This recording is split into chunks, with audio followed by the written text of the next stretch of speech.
Okay, everybody, I think we can say welcome to this new meeting in ReMicS. We're still keeping going strong, thanks to Hanne keeping us in the loop, so that's great. And today it's a pleasure to welcome Marit Zinöcker, who will you can introduce yourself afterwards. Maybe I didn't pronounce your name correctly. Who will present a model, I think, of potential impact of the gut microbiota in how we adapt to dietary lipids. So please, Marit, the floor is yours. Okay, thank you. So thanks for the invitation to present my work to you. It's a pleasure. So this is well, maybe I should say a few words about myself. I am my educational background is from food science and nutritional biology, and I work as a college lecturer at Björknes University College, teaching nutrition and medical biology. And I also have been granted a bit of research time in which I write some papers and try to deal with some of the methods of nutrition science, from which there are plenty. So my most recent work is this Hadl model, which I will present to you today. And it might not be evident like right away what's the connection with your field of research, but I hope it's going to be evident towards the end at least. And also, this is a topic that concerns everyone anyway, because there's so much discussion, so much dietary advice going on around this topic. So I hope you will find it interesting. So the title of my talk is the Hadl model, and Hadl stands for homeoviscous adaptation to dietary lipids, which I will explain a little bit later, and then the role of gut-induced inflammation in lipid homeostasis. So I won't bother you with a lot of background. For those who are interested, you can read more about how this all happened and got along. So I linked to both the Norwegian and the English version presented at forskning.no or Science Norway, for those who are interested. And I sent the PDF of this presentation to Hanne so she can distribute it afterwards. So if you're interested, you can follow these links. But just to give a very quick introduction in how I got interested in this Hadl model was really born out of frustration from not being able to explain to my students in nutrition what happens when we eat different types of dietary fatty acids and the blood cholesterol changes. So I decided to try to figure it out myself, and that became the Hadl model. So there are, I will be throwing a few terms around, and I'm sure you're familiar with some of them or many of them, but just to give a short list of some abbreviations I will be using. SFA, that's saturated fatty acids. PUFA, that's polyunsaturated fatty acids. LDL cholesterol, that's low density lipoprotein, which is the particle that transports cholesterol from the liver to peripheral tissues. HDL cholesterol is the high density lipoprotein, a particle that transports cholesterol from peripheral tissues to the liver. And then this ASCVD, which is the atherosclerotic cardiovascular disease, which is not completely rolling off the tongue. So I will be using the abbreviation CVD for simplicity. And there are some nuclear receptors I will be mentioning. I won't go through them now, but you could look them up afterwards if you're interested. And then, of course, the LPS that I'm sure you're familiar with. So those are the abbreviations I'm using in this presentation. So this is the publication that came out in January this year. It was accepted in July, so that was quite a process. Production of these papers can last a while. it was, I'm also showing the Twitter profiles from me and my co-authors. So the three of us wrote this paper together. So that's Karianne Svendsen. She's working as a postdoc at the University of Oslo, and Simon Dankel, who is assistant professor at the University of Bergen. So this was like a self-initiated cooperation between the three of us. And okay, so I will be diving into the paper and the essence of the Hadl model, which starts with the diet-heart hypothesis. And the diet-heart hypothesis rests on this three-step reasoning. The first step is that a dietary intervention enriched in SFAs leads to increased total and LDL cholesterol concentrations in the blood. And step two is that elevated total and LDL cholesterol concentrations are associated with atherosclerotic cardiovascular disease. And then sort of the logical extension is that a diet rich in SFA will provide CVD. And this reasoning is the fundament of a lot of our dietary advice, a lot of our food production policies. It really has a huge impact on the types of foods that we are offered and advised to eat. So of course it's important that this all makes sense. I will be going through a few of the shortcomings of this diet-heart hypothesis. So for the first step, the fact that a dietary intervention enriched in SFAs will lead to increased LDL cholesterol concentrations. That's on average, yeah, that's true, and that's well documented. However, there are huge inter-individual variations in response. And in a recent, quite recent, experiment at the University of Oslo, done with nutrition students who were put on a ketogenic diet, they saw that the increase in LDL cholesterol was varying from 5 to 107%, and that's in healthy individuals. So this average is not really fit, it doesn't really fit that many people. There are sex differences in response. So men and women don't respond the same way, which can't be explained by hormones. There are seasonal variation to responses.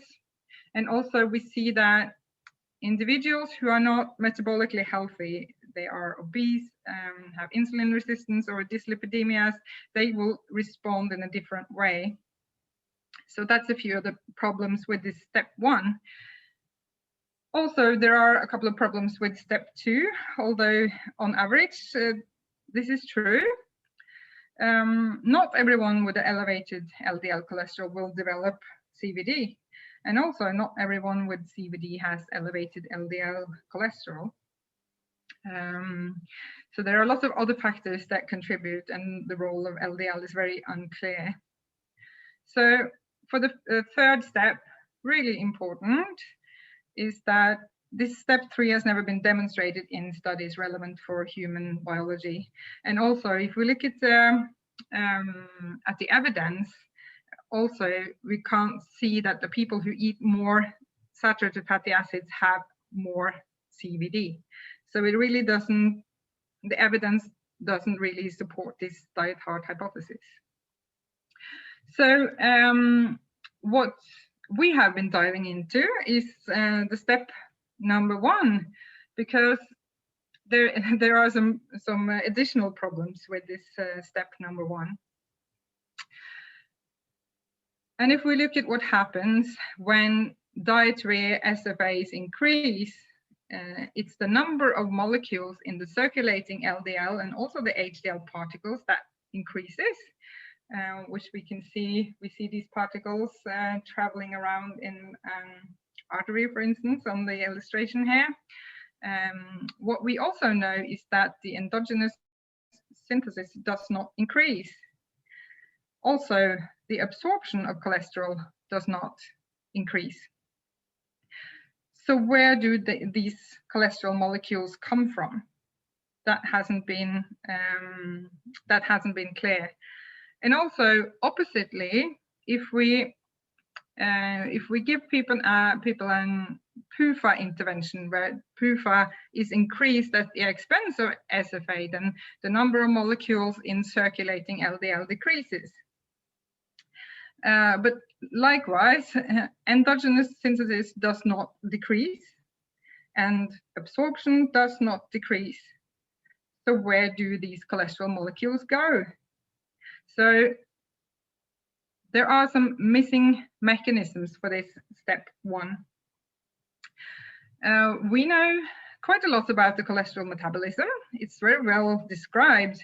We know not everything maybe, but we know a lot about this lipoprotein transport and how these different types of particles circulate and what kinds of tissues they're taken up into, and how all this transport is working. We also know a lot about the gene regulation by nuclear receptors like the SREBP2 or LXR, for instance. I'm not going to go into detail about those, but so we know quite a lot, and we also know some factors that will explain a little bit of the variance in response. For instance, we know that genetics, BMI, status, sex, habitual diet will play a role or will influence how we respond to dietary interventions, but none of these explain the changes in the cholesterol molecules. So this is sort of the mystery. And when reading about this and teaching this topic, I've been tearing my hair out for. It's like there's a page missing, you know, in the textbooks, and it's been very frustrating not to be able to explain to the students what's happening. And it's fascinating how many textbooks, papers deal with these dynamics without explaining what happens at the molecular level. So it's like there's a page having been ripped out from the textbooks or whatever, and I couldn't really believe that this hadn't been described, and I found myself entering these endless spirals of research every time I was teaching this, trying to figure it out. So I had to try to solve the mystery myself, and this so our hypothesis actually deals with the cholesterol on the whole body level, instead of just looking at lipoprotein particles and what's going on in the circulation. So what's important to understand what this hypothesis is about is that dietary fatty acids are incorporated in cell membranes. And if we eat a lot of PUFA, a lot more than the SFAs, then the PUFA-SFA ratio is high. This leads to an increased fluidity of cell membranes. And oppositely, if this PUFA-SFA ratio is low, the fluidity is reduced. And membrane fluidity is crucial for all of the cells in our bodies to maintain function. So how the cells respond is that they will adjust the fluidity by increasing or reducing their cholesterol content. They will also change the type and saturation of fatty acids in the phospholipids, but now we're concentrating on the cholesterol. So, and this phenomenon is actually well known from aquatic organisms, and it's called homeoviscous adaptation. So what it does is that it maintains optimal cell function when environmental conditions change, like the diet. So what our hypothesis is postulating is that a change in dietary PUFA-SFA ratio leads to redistribution of cholesterol between tissues and lipoproteins. And then the lipoproteins in the blood is sort of a buffer for cellular needs. So I will try to explain these dynamics to you by looking at a couple of different scenarios, a couple of different baseline scenarios, and then interventions. So let's say that we have a person who at baseline eats a diet which is low in PUFA and high in SFA.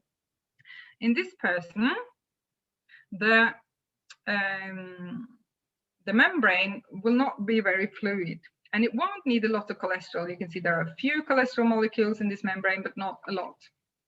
In this scenario, there won't be a lot of LDL receptors on the surface of the cell because it doesn't need a lot of cholesterol, and endogenous production via this nuclear receptor will be down-regulated. In this scenario, there will be more cholesterol present in the circulation, in the LDL and the HDL particles. So if this person is subjected to an intervention where dietary PUFA is increasing, then there will be a lot more PUFA in the membrane. You can see these green ones. And now the membrane will need a lot more cholesterol to stabilize the membrane and to maintain the correct fluidity. So the cells will respond by increasing the LDL receptor molecules on the surface. It will also increase its own production. And as a result of the increase in LDL receptors, the LDL particle will be taken out from the circulation. And also there will be less cholesterol going out from the cell, so the LDL cholesterol will be low. So in this scenario, more of the cholesterol is present in the cell membranes and less is present in the blood. And then in the other scenario, if the baseline diet is high in PUFA and low in SFA, well, then more cholesterol is present in the membranes of this person. And because the cellular need is high, the LDL receptor expression will be high, and also endogenous production will be upregulated. And in this situation, it's like we ended in the last one. The circulating lipoproteins will be low, or LDL cholesterol will be low. If this person is subjected to an intervention where the SFA increases at the expense of PUFAs, well, then the fatty acids of the membranes will change, and now the cell doesn't need that much cholesterol anymore. So now the LDL receptor will be downregulated, endogenous production will be downregulated, and now the cells will not take up as many LDL particles, so they will increase in the blood, and also the cell will expel that extra cholesterol, and then HDL particle will increase because that sort of accepts excess cholesterol from cells. So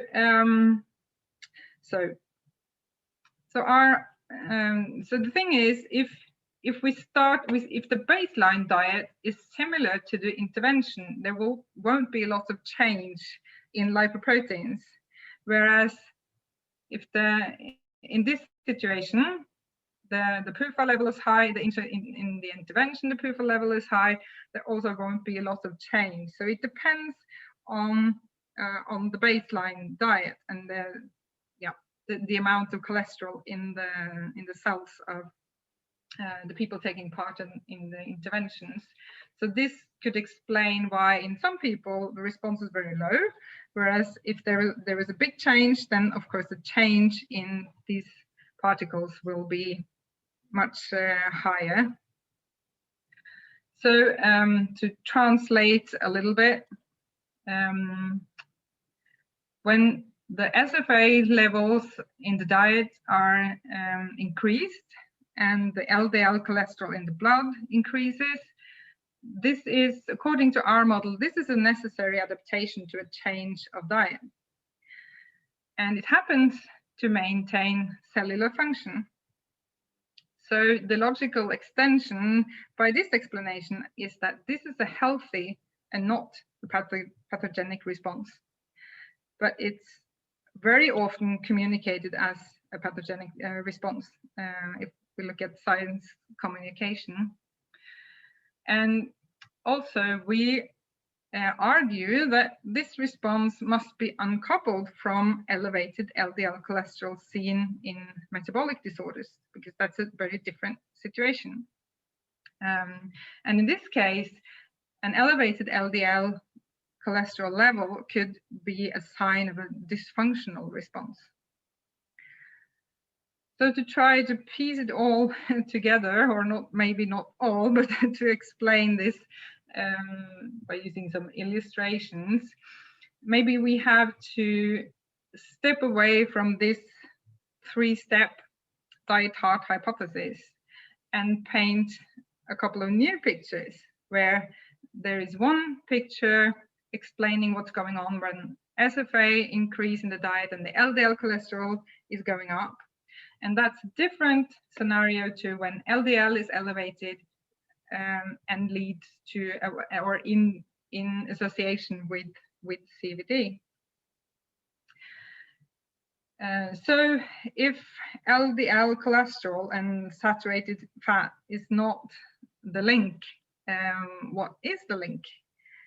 And this is where the microbiome becomes relevant, and where your field of research becomes is sort of merging with this field of dietary lipids. So what we're sort of trying to pose as an explanation, not the total explanation, but like part of the explanation in our paper, is that it's a link with low-grade chronic inflammation with CVD, because we know there is a link there. It seems like the effect of inflammation is independent on the LDL levels, and maybe additive too. We know from both human and rodent studies that low-grade chronic inflammation can disturb several homeostatic signaling systems.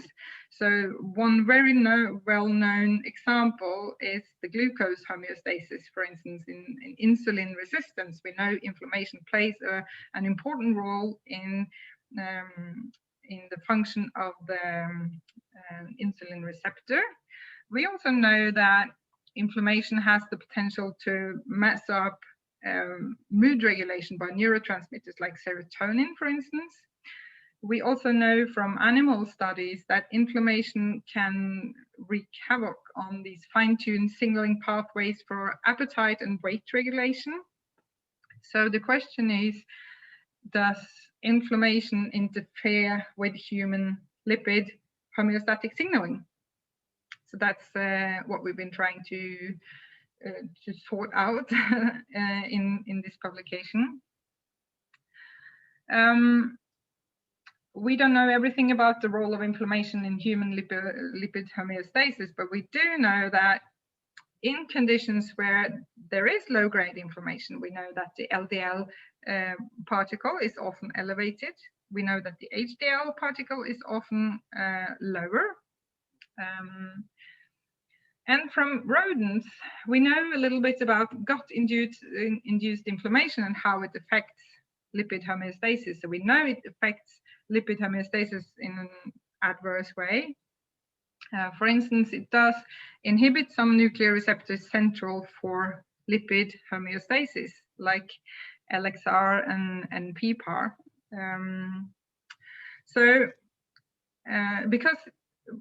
Because of the gut-induced inflammation and what we've seen from animal studies, we think that maybe the source of the inflammation is really important. So then it's relevant to ask what kind of dietary factors can promote inflammation via diet microbiome interactions. And we know, for instance, that refined carbohydrates and also some additives that we haven't dealt with the additives in this publication, but there is quite a lot of evidence supporting that some additives will drive a sort of development of a pro-inflammatory microbiota. We know that both in animals and in humans, there can be a lot of LPS producing bacteria in the small intestine, and especially in the ileum, can be very densely populated by bacteria, especially in metabolically unhealthy individuals. And we know that LPS, or possibly also other endotoxins, but the LPS is the most studied, is translocated via the chylomicrons, which is the lipid carrying particles going from the digestion into the circulation. And this will increase the potential for postprandial endotoxemia. And this is often attributed to a loss of gut barrier function, but there are studies having shown that this also happens via the normal fat uptake mechanisms.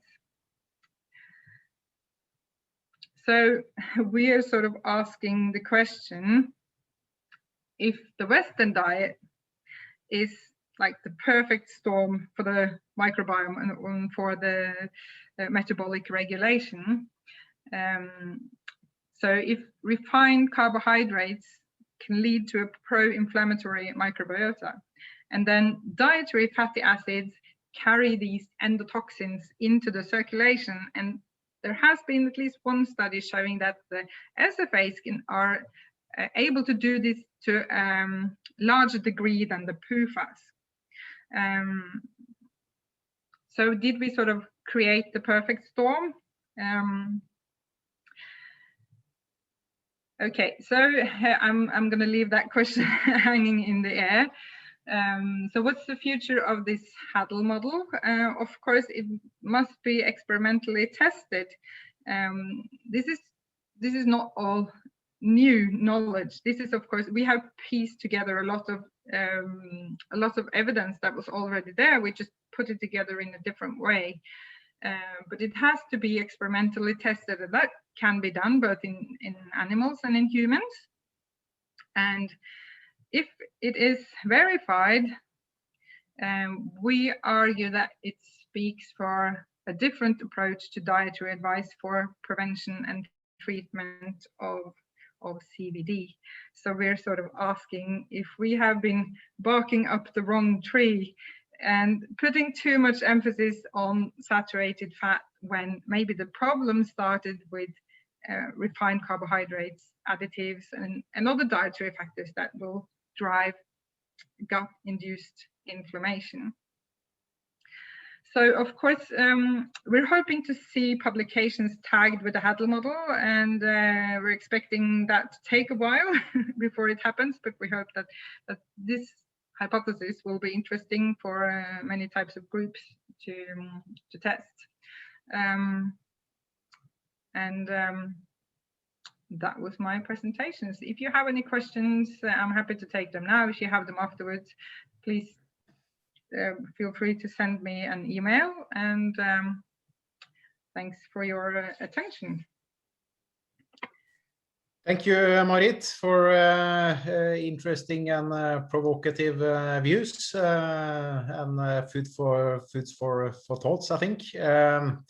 So I think it's you have interesting narrative review, and you piece old and new evidence together, and the question is really, and you have an hypothesis, I think. So the question is really, what do you have plans to verify it through, for example, randomized trials or animal models, or is it more a model that you present and hope that will be picked up? What's your strategy? So yeah, it's the latter, unfortunately. If I did have my own group and my own lab, I would be I would have these experiments running already. But I'm sort of I have the theoretical approach to this, and I'm still currently mostly working as a college lecturer, so so I'm not in the position to run any experiments. I'm hoping that some groups will pick up on this, and we're already in dialogue with the group in the US who are working with membrane lipidomics. They're very interested in this, and also they published some data that we became aware of just after our publication that really supports our hypothesis. But that's shown in the cell culture, and then of course you don't get the perspective of these lipoprotein particles.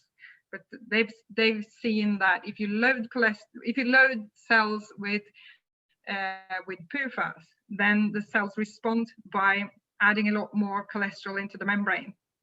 So that's sort of testing like a little bit of our hypothesis. And I think they're keen on running more experiments. So yeah. And of course, there's a lot more to this model. So I just gave you a sort of overview of this model. A large part of this publication is all the ifs and buts and all the other types of observations that have been done in this research and how it all fits with the Hadl model. There's a lot of other observations that fit very well, actually. So, yeah. Thank you. Any other questions or comments from the audience?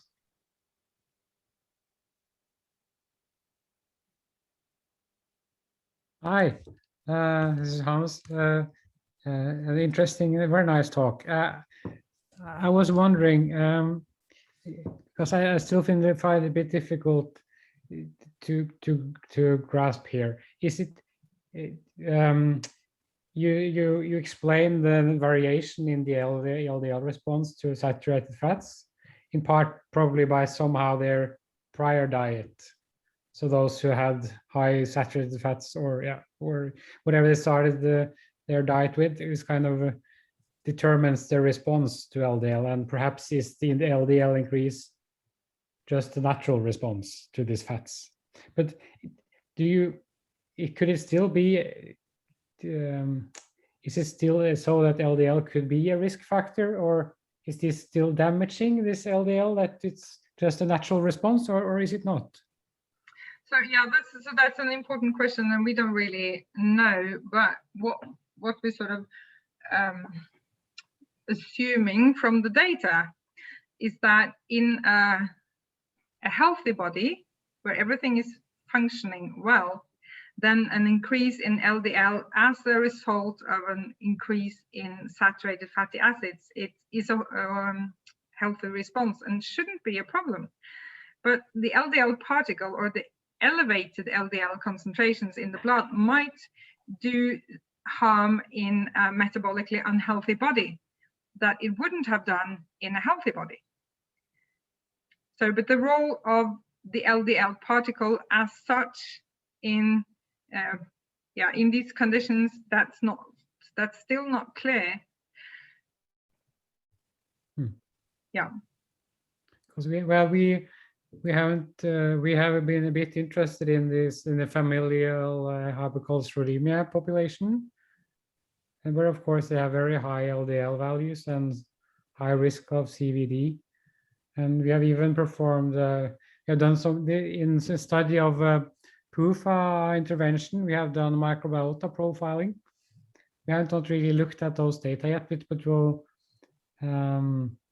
those we can present later this year. I think it will be interesting to see at least whether there is a response and whether that could depend on the microbiota composition. Yeah, so that's of course interesting, and but also I think we also need to separate these scenarios, because in the familial hypercholesterolemia, incredibly difficult to say. Yes. There is a dysfunctional uptake. So that's the sort of a different scenario to a healthy person, where the uptake and all these regulatory mechanisms are working as they should. So yeah. So, and of course, the dietary advice concerning saturated fatty acids is really to the healthy population.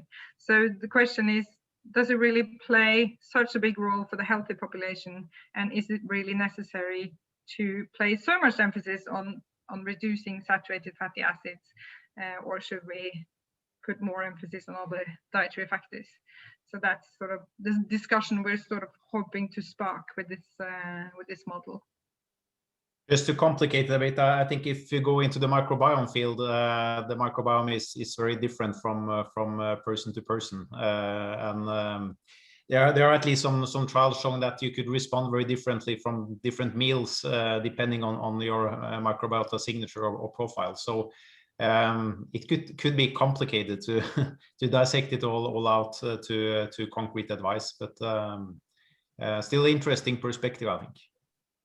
Yeah, so that's probably one factor I should add to the list of the factors that will explain some of the variability.